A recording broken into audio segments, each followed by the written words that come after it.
每年的农历2月19，家附近的观音亭就会盛大的庆祝观音菩萨的生日。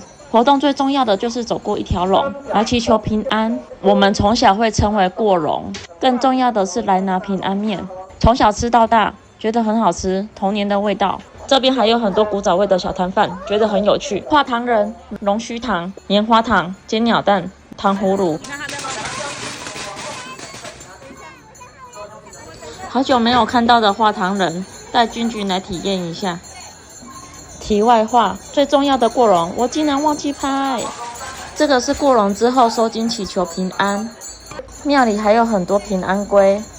今年刚好在4月连假的最后一天，人特别的多。最后买一颗也是很久没有吃到的鸡蛋冰，超有童年的滋味。